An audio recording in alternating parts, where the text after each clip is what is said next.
Amigos oyentes, televidentes, internautas, hermanos migrantes, ¿cómo están ustedes? Esto es Un Café con JJ por Ecuador TV. Hoy está con nosotros el economista Alberto Acosta Burneo.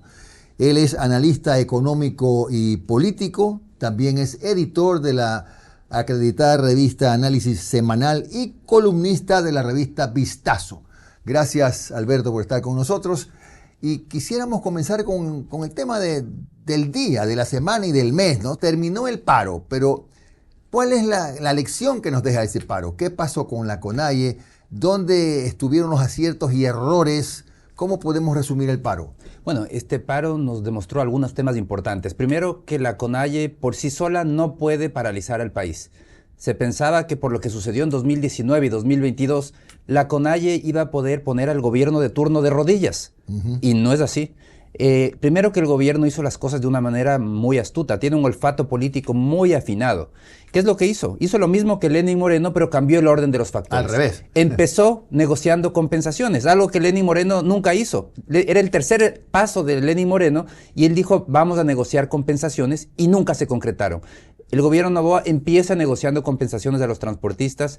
El viernes anuncia la eliminación del subsidio. El lunes la plata estaba en la cuenta de los primeros transportistas.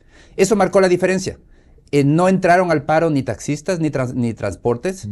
Y entonces, ¿quién entra? Entra la CONAIE de manera reactiva, sin organización, solos y divididos internamente. Entonces, lo que quedó como enseñanza es que la CONAIE por sí sola no puede repetir lo que vivimos, y además que se desgastó de manera significativa frente a toda la población, a la población mestiza, que vio en la violencia y en el secuestro de toda una provincia unos excesos intolerables. No querían eso para Quito, no querían para ninguna ciudad del país, y eso terminó desgastando mucho más a la CONAIE. Claro, ese encapsulamiento entonces fue fundamental para, además, aislar Cotopaxi, porque cuando el gobierno se traslada a la Tacunga, aísla Cotopaxi del paro. Esa fue otra medida genial del gobierno. Salir de Quito ya no hizo que los manifestantes busquen entrar a Quito, porque hubiese sido muy distinto el resultado si es que el gobierno se mantenía en Quito y todo el combate era para bloquear a Quito. En este paro, cuando el gobierno sale, los manifestantes se descolocan, tratan de enfocarse en otras zonas aisladas, más alejadas. Además que el gobierno, de una manera muy valiente, el presidente fue precisamente a los puntos de mayor conflictividad. Ahí estaba el presidente. En lugar de estar encerrado en Carondelet, muerto de miedo, fue un presidente que fue a visitar territorio. Eso descolocó también a los manifestantes. Entonces, al final del día, lo que terminamos viendo es que lo que se decía que era un paro nacional, nunca fue un paro nacional. No fue un paro cantonal, un paro local, muy violento, tremendamente violento, eso sí hay que decirlo, muy destructivo a nivel local, pero muy poco destructivo a nivel nacional, porque la producción petrolera nunca se detuvo, a diferencia de paros anteriores. Las exportaciones continuaron, a diferencia de paros anteriores. Los grandes centros de producción siguieron funcionando. Y por eso es que el resultado, si bien es muy destructivo a nivel de las provincias, Imbabura, por ejemplo, una provincia azotada por este paro, pero si vemos las cifras nacionales, el impacto del paro va a ser reducido y no va a detener el crecimiento económico que estamos viviendo en este momento. Claro, bueno, y no sé si coincidamos, Alberto, pero se desbarata el mito de que la CONAIE quita presidentes, más que pone, quita. Coincido totalmente. No es la CONAIE, y lo que vivimos en 2019 y en 2022 no fue la CONAIE. Fue una población que en su conjunto apoyaba una manifestación, un apoyo masivo. Participaron transportistas, taxistas. La CONAIE no detiene el país por sí sola. Y eso es la gran enseñanza que tiene que sacar aquí. No solamente que hay un tema de debilidad interna, y sí, líderes tal vez que no tienen, dentro de la CONAIE, que no tienen el arrastre que pudo haber tenido Leonidas Issa. Pero además de eso es que entrar a un paro sin planificación, sin apoyos, solos, era simplemente un suicidio político, y es lo que ha demostrado. La CONAIE viene de caída desde la elección presidencial, donde Leonidas Issa sacó un pésimo resultado, y continúa ese descenso con este nuevo intento de poner de rodillas a un gobierno que no le funcionó y que al final del día terminó debilitando aún más a esa institución. ¿Y usted también cree, Alberto, que había alguna suerte de financiamientos opacos atrás del paro? Muy probablemente que sí. las zonas que está del paro, Imbabura precisamente, es donde se encuentra, por ejemplo, la minería ilegal de una manera muy fuerte, en Buenos Aires, y es seguro que estos grupos tampoco querían permitir acabar con sus negocios. Entonces es muy probable que haya habido ese financiamiento. Un paro cuesta muchísimo dinero, movilizar a la gente cuesta mucho. Y ahí también el gobierno actuó con mucha rapidez, congelando las cuentas de dirigentes indígenas para evitar ese financiamiento, porque no es un secreto, se conoce que hay fondos, inclusive de organismos internacionales, de ONGs, que financian la participación política, entre comillas, pero que esos fondos realmente se desvían a algo que no es participación política adecuada o democrática, que es la violencia. Pero es un desvío de fondos que se termina haciendo cuando lo que realmente busca es una participación en la democracia. Que este tipo de discusiones tienen que darse, pero tienen que darse a nivel político, a nivel de la Asamblea Nacional, a nivel de los espacios políticos que existen en una nación democrática como el Ecuador. Alberto, ¿qué se puede hacer para que se recupere la provincia de Imbabura? Porque ciertamente es verdad, el daño fuerte, estimado en 50 millones, en eso se tendrán que poner de acuerdo los economistas básicamente. 50 millones de dólares, ¿cómo se puede recuperar la economía tan deprimida de Imbabura? Y no solo la economía, también de la mano de la confianza, que la gente vuelva a abrir con tranquilidad sus locales, que salga a consumir el ciudadano. Ese es el mayor daño que se hizo a la provincia, no es el daño físico. Sí hubo una destrucción de propiedad, de carreteras, etcétera, pero el mayor daño es moral, un daño a la confianza, que eso es lo que terminaron haciendo una provincia que depende mucho del turismo, y el turismo lo que busca es ser acogido, sentir que va a un lugar porque es bienvenido, es tratado de manera amable.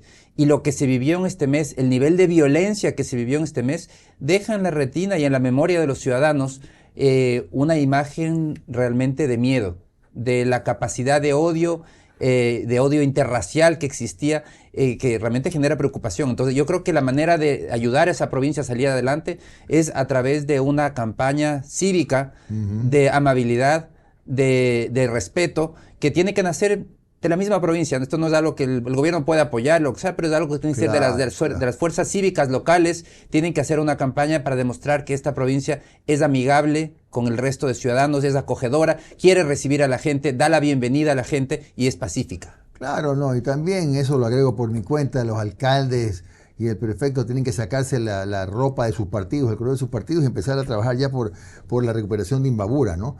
Definitivamente aquí es lamentable que sean disputas por el lado político haciendo daño a los intereses de sus mismos ciudadanos.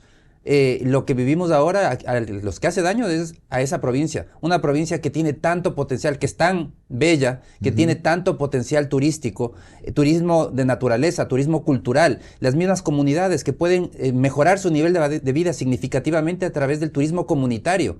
Pero tiene que cambiar totalmente el enfoque y van a tener que nuevamente construir desde cero esa confianza, porque la confianza toma años construir y toma minutos destruir. Y eso es lo que pasó. Ahora, ¿ese 8% del IVA ayuda? Definitivamente ayuda, no creo que sea suficiente, es positivo, tiene que venir acompañado de este tipo de campañas cívicas, de concientización y de demostrar que es una provincia abierta. Deberían hacer también ciertos ferias, foros, eventos culturales para invitar a la población a que vean que es una provincia acogedora. Ese es el gran desafío que tiene a futuro esa provincia. Sí, sí, porque Imbabura siempre fue una provincia amable, cordial, de gente muy hospitalaria, ¿no? A mí me chocó el hecho de que durante 31 días la hayan tenido secuestrada y con esos niveles de violencia. Exactamente, era una provincia tradicionalmente conocida por ser un lugar de acogida para los turistas del norte, turistas colombianos y para turistas extranjeros de otros países y para el turista quiteño. Muchas personas en Quito lo que iban, incluso algunos han comprado ciertas propiedades para poder ir y pasar, tener como su lugar de descanso. Porque esta provincia era una provincia, definitivamente una provincia amable. Por eso es que creo que el daño moral que han hecho es muy grande y van a tener que trabajar nuevamente en construir esa imagen y tratar de solucionar los problemas. Y creo que parte de la solución de los problemas de fondo pasa por el lado de la educación.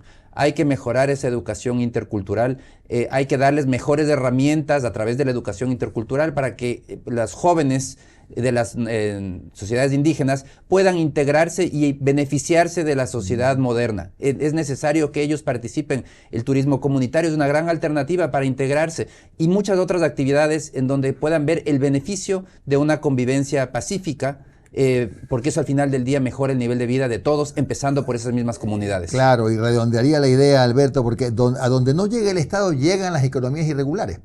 Exactamente. A ocupar esos espacios. Y ese es el gran problema de este momento, donde no llega el Estado y además donde la sociedad civil lo permite, no se ha organizado, una sociedad civil débil.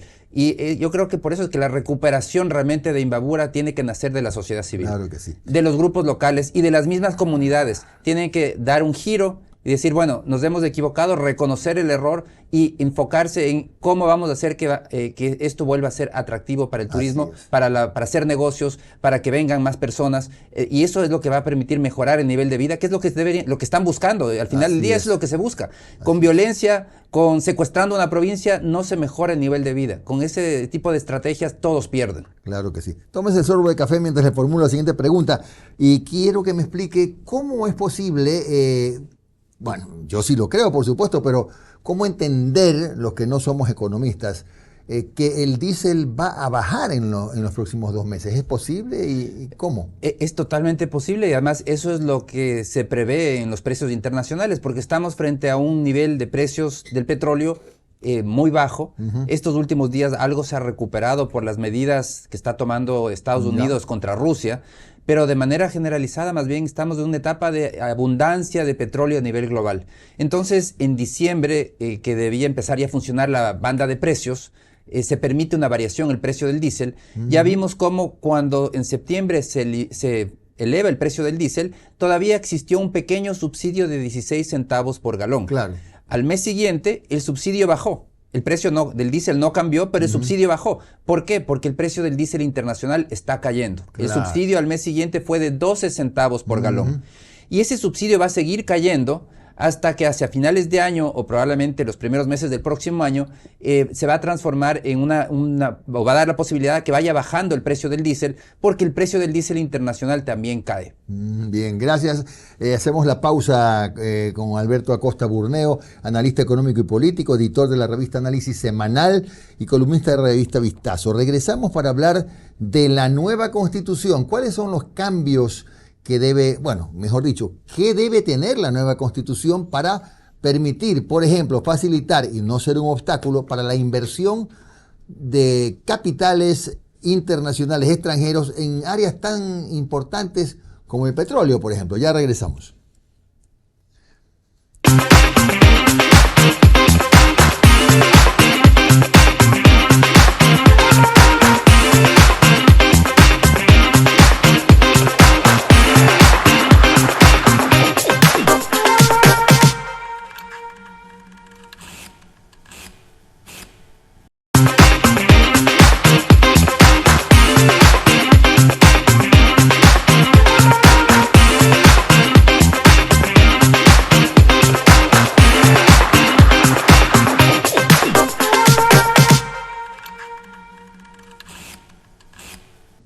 De regreso en Ecuador TV con el economista Alberto Acosta Burneo, analista económico y político, editor de la revista Análisis Semanal y columnista de la revista Vistazo.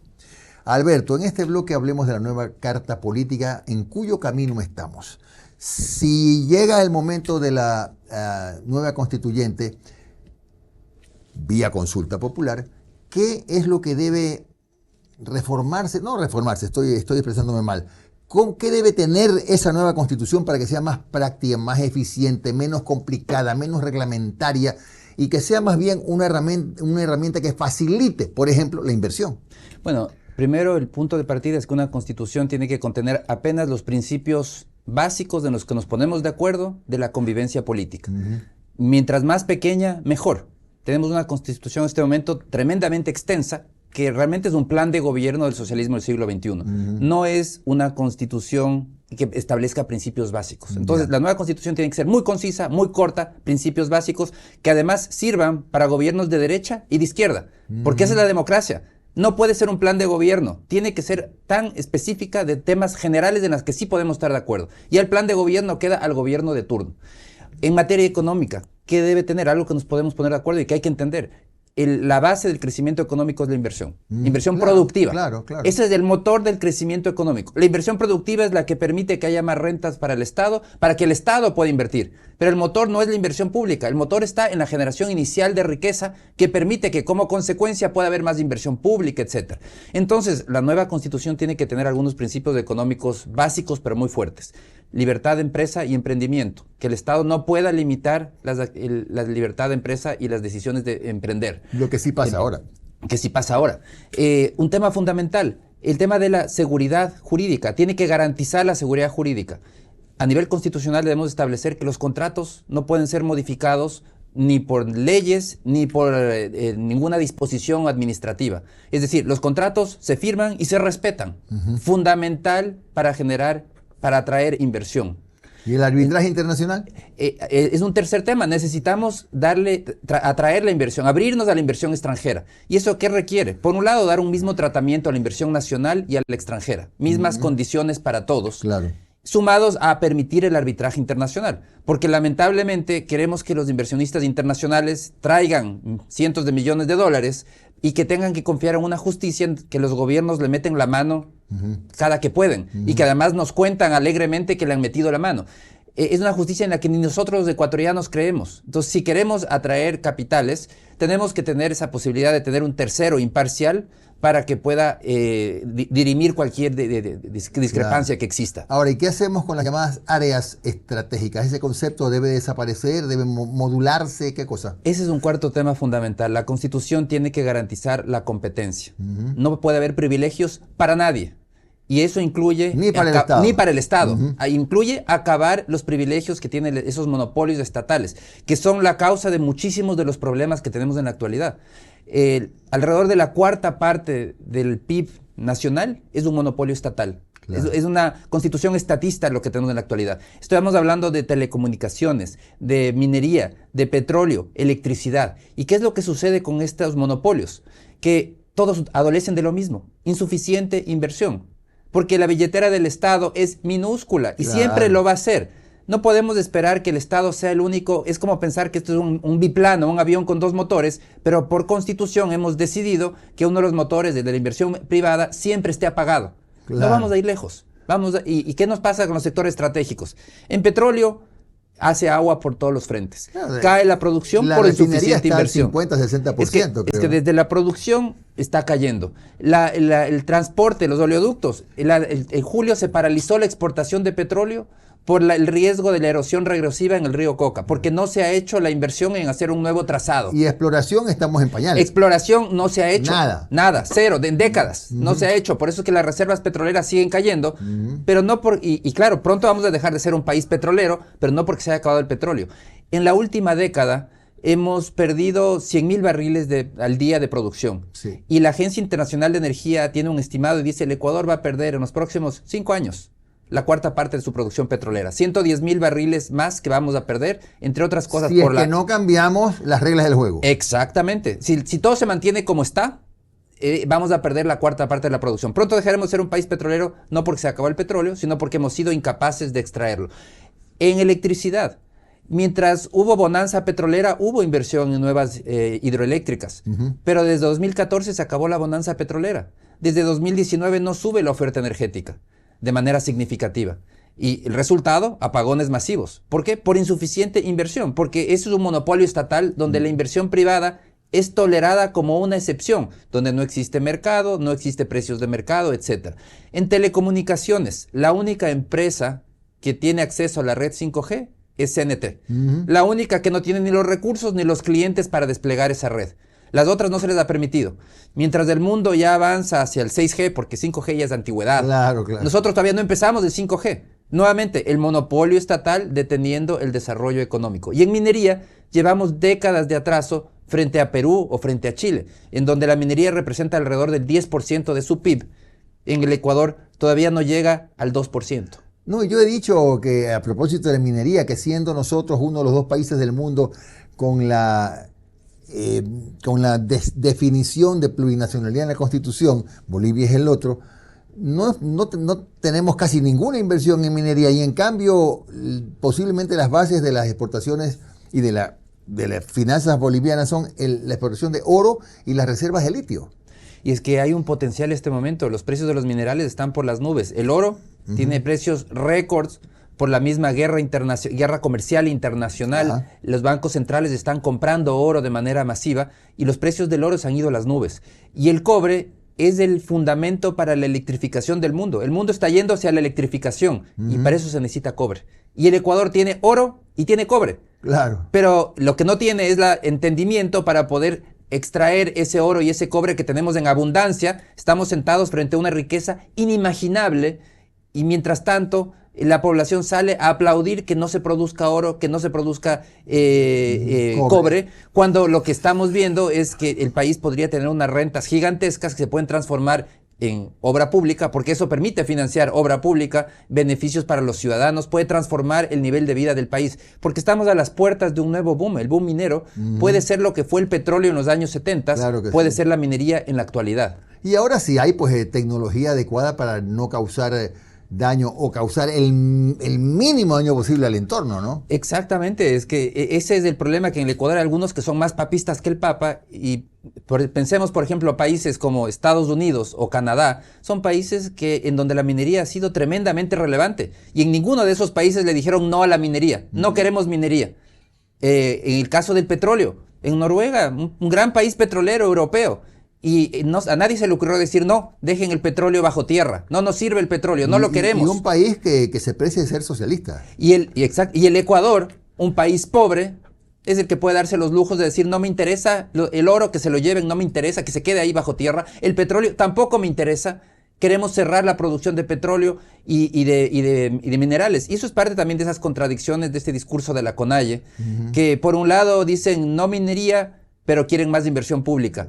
No petróleo, pero quieren subsidio a los combustibles fósiles. Claro, es un contrasentido. Son esos contrasentidos que dicen queremos cuidar la naturaleza, pero queremos que se siga subsidiando combustibles fósiles. Claro. Esos son los temas culturales que tienen que ir cambiando en el país. Así es. Alberto, bueno, este país es tan maravilloso, tan generoso, que hoy a nuestra economía la sostienen las remesas y las exportaciones de productos no tradicionales, parece mentira, teniendo un componente importante que es el petróleo, que hoy día casi no pesa.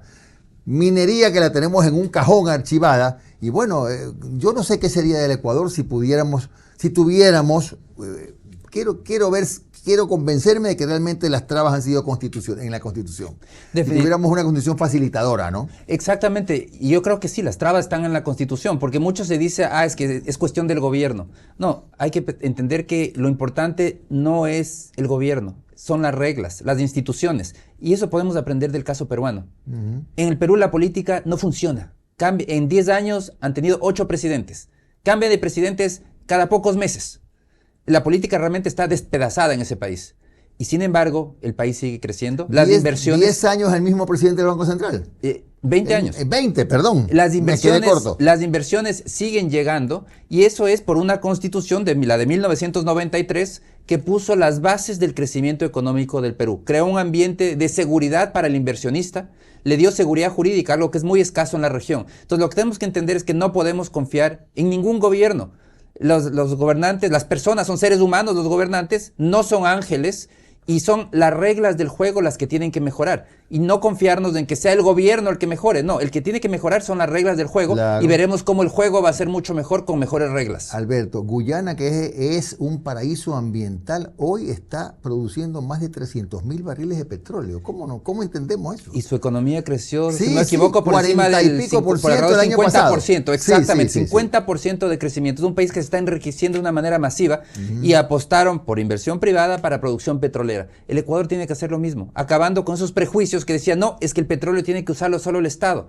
Es que el Estado no tiene que mover un solo dedo, porque la misma legislación actual establece que el Estado no puede participar con menos del 50% de las rentas por extracción de recursos naturales. Claro. Y eso es algo que se tiene que mantener. Y claramente eso significa que el Estado, sentado en su escritorio sin moverse, va a participar de los beneficios de esa inversión privada. Entonces hay que abandonar estos prejuicios, abrir la puerta a la inversión privada de una manera radical, que este sea un país para invertir en todos los sectores. Aprendamos de los comunistas chinos. Hace ya muchas décadas, Deng Xiaoping dijo, no importa si el gato es negro o si es blanco, lo importante es que case ratones. Claro. Y abrió el país a la inversión. Eso es un llamado al pragmatismo. Y ve lo, Y vamos mire los lo que es hoy resultados. China, ¿no? Vea lo que es exactamente. Un país que ha crecido aceleradamente gracias a ese influjo de capitales que tuvo y toda esa inversión privada. El Ecuador puede hacer lo mismo. Abrirnos para la inversión, que es el motor del crecimiento, y de esa manera poder elevar el nivel de vida de toda la población. Si no nos abrimos a la inversión, seguirá pasando lo que hasta ahora, que estamos sentados en millones de dólares y tocando la puerta del Fondo Monetario para que nos tire un centro y poder seguir manteniendo los números regulares en la economía, ¿no? Definitivamente, es que no estamos aprovechando todo el potencial que tenemos y es un error totalmente decir, estas actividades no nos gustan. Claro. No petróleo, no minería, sí esta, no esta. No, eso así no han hecho ningún país del mundo. O sea, ya habíamos pensado si Estados Unidos iba a decir no minería. Claro. Ellos no le dijeron nunca no minería, no le dijeron nunca al no petróleo. Y eso no significa que no impulsen todos los sectores. Todos los sectores Claro que sí. Hay que impulsarlos a la vez. Lo mismo hizo Canadá, lo mismo hizo Noruega. Hay que impulsar todas las actividades a la vez y explotar y aprovechar al máximo todo nuestro potencial en todos los frentes. Además, petróleo y minería es lo que da plata para que Estados Unidos, Noruega, Suecia puedan solventar todas las necesidades de estos países. Bueno, habrá tiempo para una próxima conversación. Gracias al economista Alberto Acosta Burneo, analista económico y político, editor de la revista Análisis Semanal y columnista de Vistazo, que nos ha acompañado hoy día aquí en un Café con JJ por Ecuador TV. Será hasta el próximo día lunes y que tengan muy buenas noches.